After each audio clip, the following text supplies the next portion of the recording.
अस्सलाम वालेकुम दोस्तों, एक नए टॉपिक के साथ और इंटरेस्टिंग टॉपिक के साथ हाजिर हूँ।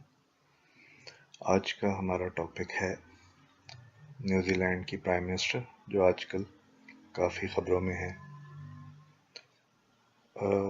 ये पैदा हुई थी न्यूजीलैंड के शहर हैमिल्टन में, और इनके फादर जो थे उनका नाम था रोज आर्डन, जो कि एक पुलिस ऑफिसर थे, और उनकी मदर जो हैं वो स्कूल केटरिंग असिस्टेंट थी।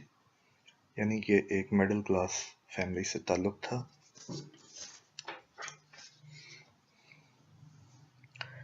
इनका पूरा नाम है जेसिंडा केट लॉरल आर्डन, और ये पैदा हुई हैं 26 जुलाई 1980 को। ये न्यूजीलैंड की 40वीं प्राइम मिनिस्टर हैं जिन्होंने 26 अक्टूबर 2017 को ये चार्ज संभाला था। अच्छा, इनका ताल्लुक है न्यूजीलैंड की लेबर पार्टी से, और लेबर पार्टी की लीडर हैं ये 1 अगस्त 2017 से। उन्हें बहुत छोटी उम्र में, 17 साल की उम्र में, यानी कि हाई स्कूल के बाद यूनिवर्सिटी से पहले लेबर पार्टी को ज्वाइन किया था, जिसे कहते हैं न्यूजीलैंड लेबर पार्टी।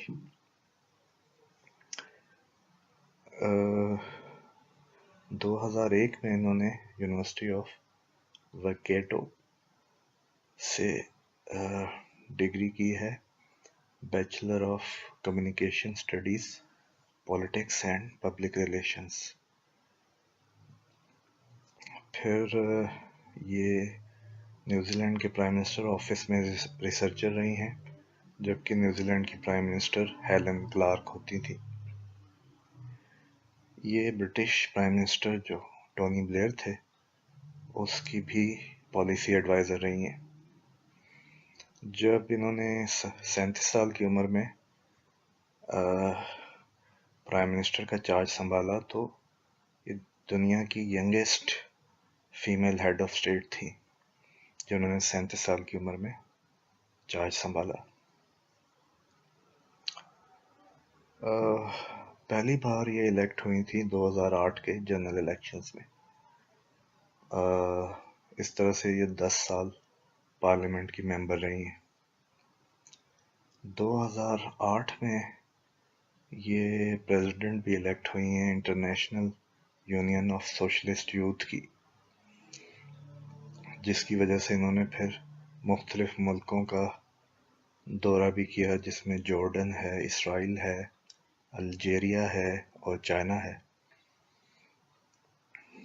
अच्छा, ऑफिशियली ये अनमैरिड हैं, लेकिन इनका, जिसे वो टेक्निकली पार्टनर कहते हैं, उससे इनकी एक बेटी है जो कि 21 जून 2018 को पैदा हुई, जब ये प्राइम मिनिस्टर ही थी, और इनके उस पार्टनर का नाम है क्लैर्क गेफोर्ड।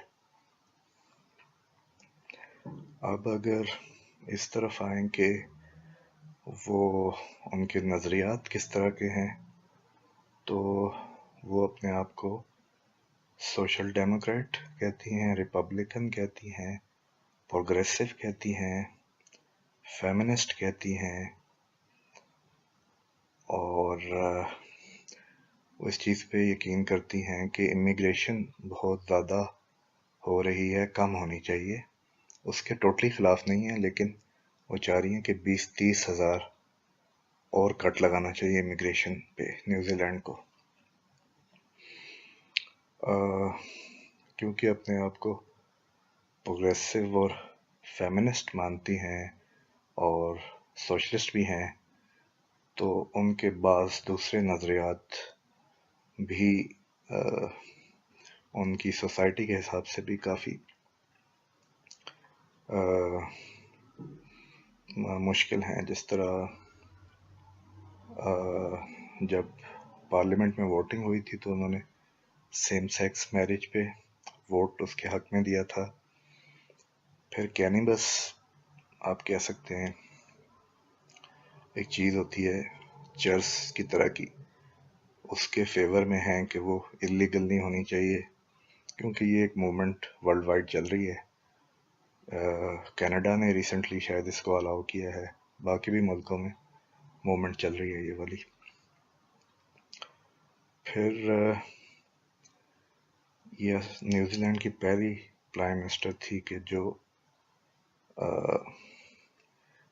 نیوزی لینڈ میں جو گیز کی پریڈ ہوتی ہے اس کو وہ کہتے ہیں گے پرائڈ پریڈ، اس میں بھی یہ شامل ہوئی ہیں پرائم منسٹر ہوتے ہوئے. تو جب ہم ان کو، یہ ہمارے لوگ جب ان کو اسکارف اور دوپٹہ کیے ہوئے دیکھتے ہیں تو ہمیں ذہن میں یہ بھی رکھنا چاہیے کہ یہ باتیں کس وجہ سے ہیں. اس کا یہ وجہ نہیں ہے کہ وہ کو متاثر ہو گئے ہیں اور آپ نے ان کو اسی طرح، وہ بھی پچھلے دنوں ٹی وی پہ چلا کہ وہ ایک بندہ انہیں انوائٹ بھی کر رہا ہے اسلام کی طرف، تو شاید اس کو باقی نظریات کا علم نہیں تھا کہ جس کی وجہ سے جلدی ایموشنل ہو جاتے ہیں مسلمان. بہرحال اس کی نیت صاف تھی، میں یہ نہیں کہتا، لیکن یہ ہے کہ ہمیں پوری طرح سے کسی شخصیت کا مطالعہ کرنا چاہیے اس کے بارے میں کمنٹ کرنے سے پہلے. تو آج کے لیے اتنا ہی، انشاءاللہ نیکسٹ کسی انٹرسٹنگ موضوع کے ساتھ حاضر ہوں گا. تب تک کے لیے خدا حافظ.